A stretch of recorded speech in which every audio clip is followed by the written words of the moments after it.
For today's episode, I wanted to replay one of the past episodes that you and everyone else has been loving here at the Elementary STEM Coach podcast. Whether you have listened to it yet or not, this episode is a great refresher and you can always learn something new. I always do when I listen back to my episodes. Thank you so much for tuning in each and every week. I appreciate you and you being a part of my online STEM community. Enjoy this episode. What are some fun robot ideas for wintertime? In this episode, I will be sharing with you 5 winter-themed robot lessons that you can teach in your classroom. These are lessons that I have taught with my students that they have absolutely loved, and I know that yours will too. Welcome to the Elementary STEM Coach Podcast, a show that'll help you with lesson ideas, systems, and actionable tips to apply to your classroom. I am your host, Naomi Meredith, a former classroom teacher turned current STEM teacher and coach. With over a decade of experience teaching and a master's degree in STEM leadership, I am here to coach you throughout the year to help you gain back more time to create innovative experiences for your students. Grab your earbuds and let's get started. Before we jump on in, not a whole lot of announcements today, but I have one very exciting one. So in 2023, I'm going to be hosting live virtual workshops, and I definitely don't want you to miss out on all the fun. So it will be a great time to learn and connect with other STEM teachers about various topics. And again, don't want you to miss out on that. So you can join the waitlist here and you'll be the first to know when they are open. You can join the waitlist at naomimeredith.com/workshop waitlist. All of the lessons that I'm going to be talking about in this episode, I used very specific robots and a variety of robots in my classroom. However, don't be so stuck on the robots that I'm going to be talking about for each of these lessons. You can definitely mix in whatever robots that you have on hand. For example, if I'm talking about the Sphero robot for a specific lesson, you don't necessarily have to use Sphero. So it can definitely work with whatever robots you have. Also, I'm just sharing with you a snapshot of how I taught these lessons. For 2nd through 5th grade, I went through the whole engineering design process throughout the week. So this wasn't a one-day challenge. You could, of course, modify it to be a one-day challenge. But we really went through all the stages of the engineering design process for each of these lessons, besides the kindergarten and first one that I will be sharing at the end. The one for kindergarten and 1st grade was for a STEM station, so it was one of many activities that we did throughout the week. So just keep that in mind when you're hearing about these lessons. They're way more involved than what I'm really talking about, but just wanted to give you an idea for winter theme robotics lessons that you can use, well, of course, during the winter time and help spark some creativity with all of these fun different themes. The first robot idea for wintertime is Sphero sleds. Like I said, don't get too caught up in the type of robot that I used. For this lesson, I was inspired by the Iditarod, and I'm not quite sure why I got inspired by it. But I was inspired by the Iditarod, and I'm so glad I picked this topic for this lesson because where I'm at in Colorado, most kids actually don't know what the Iditarod is. Now, once I started talking more about it, they had a little bit of background based on maybe some movies that they had seen, but overall, most kids had no idea what the Iditarod was. In general, if you can pick very obscure topics, that's going to really help with the engagement. So not only were kids engaged in the topic about the Iditarod, but they were also excited to code and integrate some engineering challenges as well. So a whole lot of things to be engaged in. So basically, the Iditarod is a dog sled race, a very famous one that takes place in Alaska in March. That's a basic snapshot for you. Look it up. But the kids were super into it. And of course, if they love animals and dogs like me, like my little dog, Frederick, he could definitely not do a dog sled race. That would not be happening. He doesn't even like going outside when it's sprinkling water outside. He will avoid sprinklers when we go on walks. So he would not be a Iditarod dog. But the kids love seeing videos of this. There's a whole lot of great things out there. The Iditarod website is awesome. For research, they can research about a musher and learn more about that and name their sled race, all of that. So students will research and learn about the Iditarod, and then they will design a sled for their robot to pull through the Iditarod race. So depending on the type of robot, this could definitely vary your materials. When I did this in my class with Sphero, I had red Solo cups or similar shaped cups that they could cut and manipulate, plastic straws, paper, and tape. And that was actually it. Those were all the supplies that students had to work with. So they really had to be creative. This actually helped too that the weight of the sled wasn't too heavy so that the robot could pull it while it was being coded.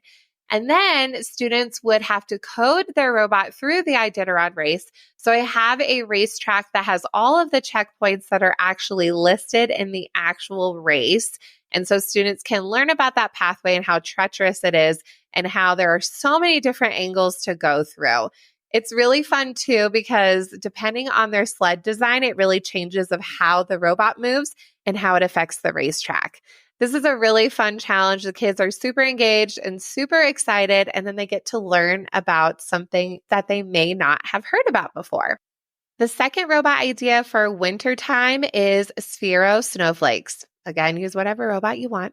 I did this lesson with fourth grade, and students will learn about different types of angles, lines, and symmetry. And this is really well represented in snowflakes.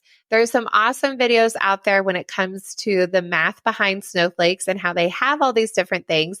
And it really helps students build on that vocabulary when it comes to lines and angles, and even how to measure angles.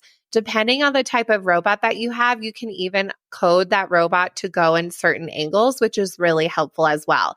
Because we know this is a very hard math concept for students to grasp. So why not implement it within your STEM classroom? After students learn about the math behind snowflakes, they will create their own snowflake that will be taped onto the floor. And in my classroom, I have tiled floors. So I actually have pulled out sidewalk chalk, and the students will sketch out and measure their snowflake design on the floor. And they were going absolutely nuts that I let them draw on the floor. I'm like, it's just chalk. It's totally fine. So again, there's some engagement. But students would draw their snowflake design on the floor, and then they would cover it up using masking tape. And it's so much fun too, because it looks like Buddy the Elf decorated your classroom for Christmas or the holidays.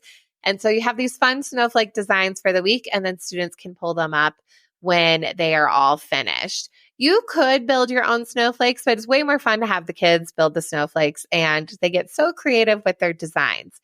Now, if you get really strict with the snowflake design, where it's not just a free build and you really have students measure using protractors and yardsticks, they can actually have a snowflake that is legit symmetrical, and they can have parts of their code where they can actually loop the code because there are identical lines and angles. So this, again, is a great application of their math skills and putting it in a concrete way. So this was so much fun for the kids, and it really differentiates itself based on their snowflake design and what they create. Getting overwhelmed with researching, planning, and teaching meaningful K-5 STEM lessons? It can be a lot of work, and I completely understand. When I walked into my brand new role at a brand new classroom with zero curriculum, over the years, I've been developing a K-5 STEM year-long plan that is rooted in standards, the engineering design process, and station rotations. In fact, don't just take it from me. Here's what other teachers are saying about these plans. Anne says, "This was a very helpful resource for me as a new STEM teacher. I appreciate that it had activities for all grade levels. My students loved all of these lessons." Tara says, "This resource is amazing. I love that these are challenges that have been tried in the classroom. One of the best things that I purchased. There are over 50 lessons already included in the bundle, and it's growing. Everything new that is added, lessons, and updates, you will always get for free when you purchase today. As a bonus, I included a free digital teacher plan book that is made specifically for K-5 STEM teachers who have a lot of classes and plans to manage every day. It's easy to edit and gives you enough blocks to write in, unlike most paper planners out there. Being a podcast listener, I am giving you an exclusive $30 off code for the entire K-5 STEM bundle. You can grab the bundle at naomimeredith.com/K5STEM and put in the code PODCASTK5 at checkout. The third robot idea for wintertime is Winter Games robot mapping. This is a lesson that I did with third grade, and we talked about the Winter Olympics and all the places that they have been located within a certain amount of time. We used Google Earth to explore all of these places and learn a little bit more about them and just some cool facts about the Winter Olympics in general, and students placed them on their map. Likewise, we realized that the most current Winter Games are all located above the equator, and we talked about the reasoning behind that. So this was a cool integration to actually expose students to Google Earth and noticing those tools and even practicing their mapping skills and where things are located on a world map. From there, students coded their Ozobot, their little tiny robot, to travel to each of the places where the Winter Games were held in order of when they were happened. And when the robot landed on that location on the map, then it had to perform an action. So this also helped too, where they had to code in chronological order. Some places they had to go backwards. So it really helped, again, really notice the pattern of where things are located in the world.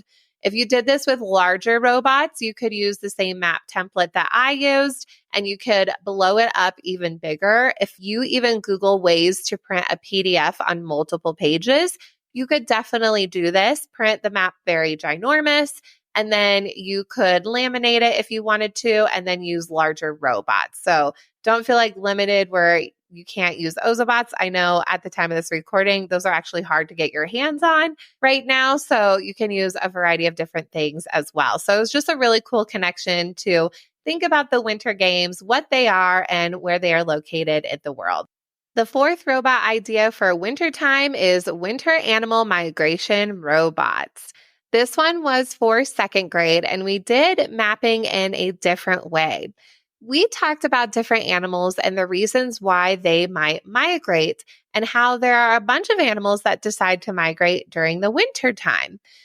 Students were given articles about specific animals that migrate during the winter time that I pre-researched and wrote articles for them and then shared in Seesaw and recorded my voice. So they had all of that information for them.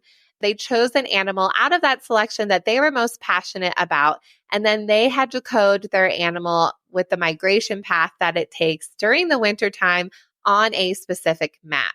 So I had all of this created for them. They had the specific maps. They had an idea of the locations of where the animal migrated to, but then they actually had to create the path, and where it stopped at different locations, again, the robot had to perform an action. So this was super engaging for them. And we even made the little Ozobot, the robot, be the animal that was migrating. So I had little pictures that they could tape on the robot. And it was super fun for them to even record the robot in action again in Seesaw. I didn't mention this with the other ones, but I actually have students record a video of their robots in action with Seesaw. You could do it with Flipgrid or whatever you use. But this is a great way for students, and I have in air quotations, take their work home. Because sometimes it's hard for kids to really talk about what they did in STEM class because we use such obscure things. So I highly recommend taking photos and videos of their work so then it feels like that they are taking the work home. I say you're taking the work home by taking a picture. It doesn't always have to be a physical object. So it's just super fun for this winter animal migration project and all the other projects for them to share the learning with their families. And the final robot idea for wintertime is build a snowman robot coding. This was part of a STEM station rotation out of all the different winter themed STEM challenges that I did throughout the week with the younger students. So this was one of many where we didn't go through the full engineering design process. And students were given different images of fun snow people characters that had different accessories on them. They had a full image of that character, and the cards that they were given had all the different parts that would make that specific snowman. From there, students had to code their robot. I use Bbots, but again, definitely up to you what robots you would like to use. but students would code their robot to collect the pieces to build that snowman character in order of how they thought it should be built. So this even included the round ball at the bottom of the snowman, the middle, if there was a middle. Would you put the eyes on first before the glasses, or would you not? So it really helped them with that sequential order of how things are being built. So it's almost like that reverse engineering where it actually is taken apart for them and they have to think of what order would it be to build that snowman character. So it was super fun for them. They can definitely take turns. They can take the cards off the grid as soon as they collect them. You can even add in more snowman stories if you would like. But this was a really fun and engaging STEM station. It was quick, it was engaging, but there was plenty for the students to interact with. As a recap, here are the 5 robot ideas for wintertime that you can implement in your STEM classroom. First, we had Sphero sleds. Next are the Sphero snowflakes. Third are the winter games mapping, which I used Ozobots. Fourth, the winter animal migration, again with Ozobots. And fifth, build a snowman coding. I hope you enjoyed all of these different fun winter-themed robotic lessons. Of course, mix in the robots that work best for you, what you have on hand, and the age level of your students. If you're interested in grabbing all of these lessons and getting them in full detail, I have them all packaged together nicely in a bundle in my TPT shop, or you can even purchase the lessons individually based on the students and the needs that you have. But that way it will save you some time and then you can see the engagement in your classroom that I saw in mine. Thank you so much for listening to today's episode of the Elementary STEM Coach Podcast. I would love to connect with you over on Instagram at NaomiMeredith_ or send me an email to elementarystemcoachpodcast@gmail.com. Also, make sure to check out my website, NaomiMeredith.com, to see all the show notes from today's episode and shop my K-5 STEM resources. Any questions you have, needs for resources, or ideas for episodes, get in touch. I'll talk to you soon.